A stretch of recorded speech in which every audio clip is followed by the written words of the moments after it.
volumen corriente quedó como normal. Entonces, cuando ocurre este fenómeno, hablamos de hiperinsuflación dinámica. ¿Que les quede claro? ¿Sí? ¿Se enredaron? Vamos a ver otra vez. ¿Sí? Ya vimos. En obstructivo, el volumen residual se aumenta, la capacidad pulmonar total se aumenta, el volumen corriente puede quedar como disminuido o normal, ¿cierto? En la enfermedad restrictiva todo está disminuido. ¿Listo? Entonces arrancamos con este. La máquina le pinta a la persona, lo normal suyo es esto. Cuando le hizo la prueba a la máquina, a la persona, arrojó estos datos.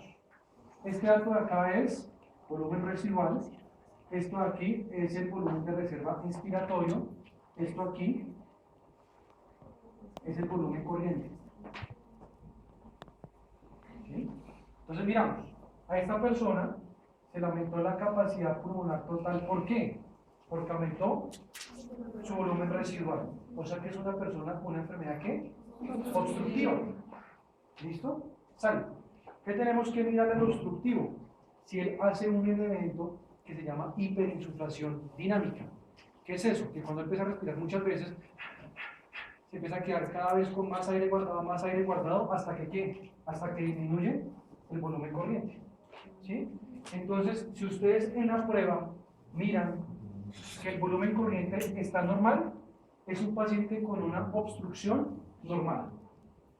Pero si ustedes ven, cuando sale la prueba, que el volumen corriente disminuyó, es una persona que tiene ¿qué? Una hiperinsuflación dinámica.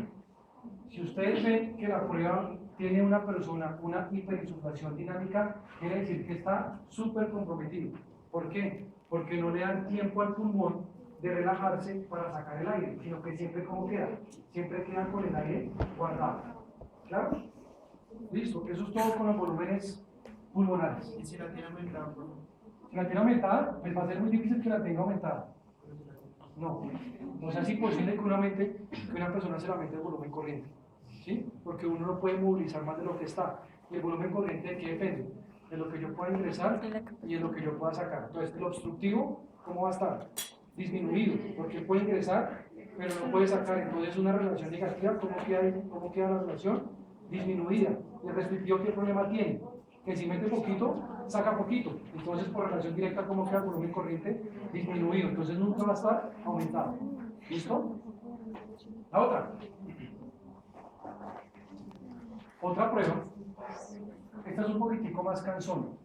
Es la difusión del CO2.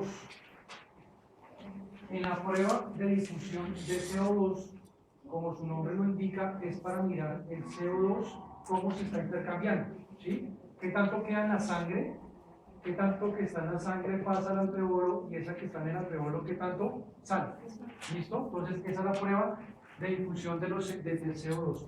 Por esta prueba no nos va a molestar tanto porque es una prueba que ya no se aplica mucho. ¿Sí? Aún hay sitios en que la aplican, pero es bueno que la sepan para qué se utiliza. Normalmente se utiliza como predictor de una cirugía que se llama cirugía de reducción de volúmenes pulmonares. Entonces, cuando tienen el focoso, ¿qué pasa? Les guardan aire. ¿Sí?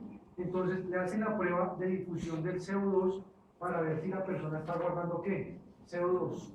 Y si la persona está guardando CO2, ¿qué hacen? Este pedazo de pulmón le hacen un procedimiento quirúrgico y es como si lo desinflaran. ¿Sí? Le desinflan ese pulmón para que vuelva a tener de nuevo una respiración normal. ¿Listo? Es algo que ya no se está utilizando mucho porque ha demostrado mejor evidencia la rehabilitación pulmonar que la cirugía. Ya la cirugía toca hacerla cuando están muy, muy comprometidos. ¿Una otra? Entonces, lo maluco de esta prueba es que hay que calcularle esto. ¿Sí? Entonces, cuando la prueba se la aplican, es exactamente lo mismo. La persona respira, toma aire profundo, come y lo bota y vuelve a tomar aire. ¿Sí? Sino que aquí ya no le están mirando ¿qué? La velocidad, no le están mirando la cantidad, sino que le están mirando ¿qué? El intercambio. ¿Sí? Entonces, cuando la persona está respirando, le están le están haciendo inhalar CO2. Entonces, de ese CO2 que entró, cuánto CO2 salió. Entonces, para mirar el intercambio. Entonces, me hago entender.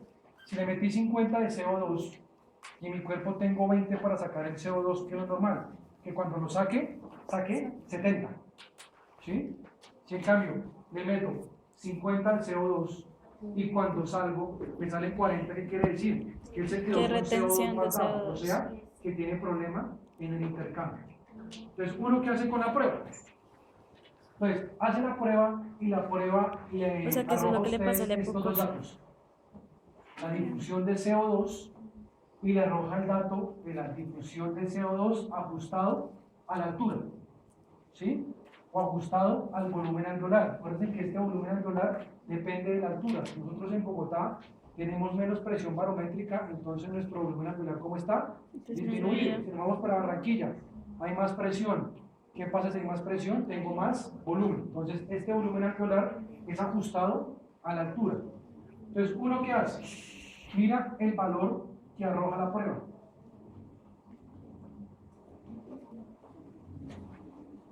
¿Cierto? Entonces, decimos, la persona en la aplicación de la prueba exhaló 70. Pongámoslo así. ¿Sí? Entonces, ¿uno qué hace?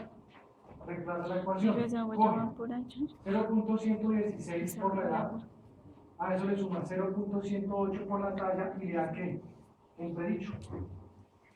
Después hacemos una regla de 3 y con la regla de 3 determinamos cómo está la difusión. Entonces vamos a aplicarlo. Entonces apliquémoslo para mí.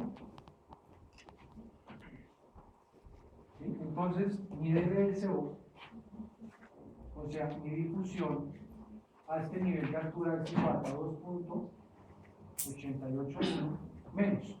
¿Qué me ayuda con esta conversión? 0.116 por 30.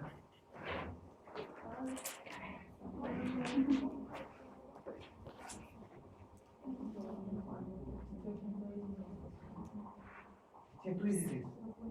116 por 30. 0,48. 0,48.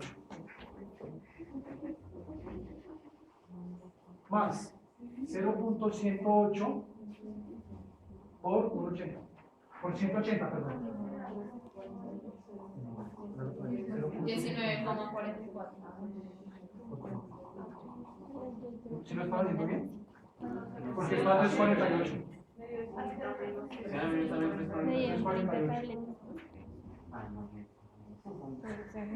Más 0.108 por 180.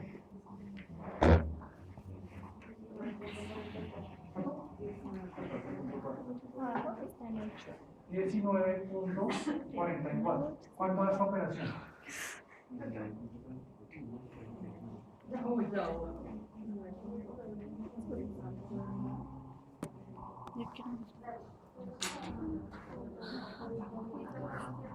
¿Cuánto? Ya 15.7. Entonces, mi NSO2 debe ser de 15.7. Entonces, ¿uno qué hace? Se interpreta con la prueba. Entonces, pongamos que en la prueba me dio que mi difusión es de 7. ¿Uno qué hace? Una regla de 3. Si 15.7 de la difusión del CO2 para mí, a mis 30 años, midiendo 1,80, tiene que estar en 15.7, que equivale a mi 100%, ¿cierto? Si yo realicé 7, ¿esto a cuánto equivale? Entonces cogen, multiplican 7 por 100 y lo dividimos en ¿cuánto? En 15.7. ¿Cuánto les da eso?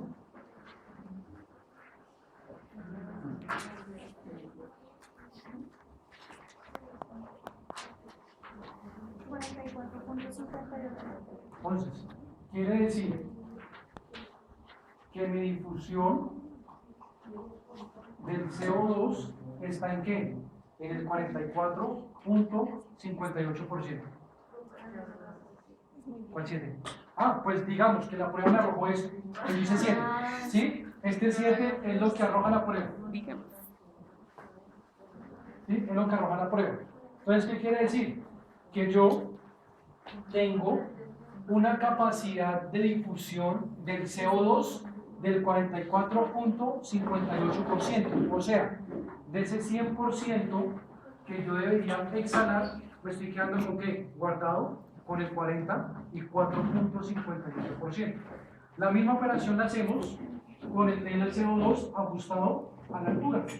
Hacemos la misma operación matemática, reemplazamos la misma regla de 3 y miramos cómo está esa difusión ajustada a la altura. ¿Y eso se puede aproximar? No, exactico, como queda. ¿Listo? ¿Claros? Esa cuenta es muy sencilla, solamente es reemplazar la fórmula, reemplazar la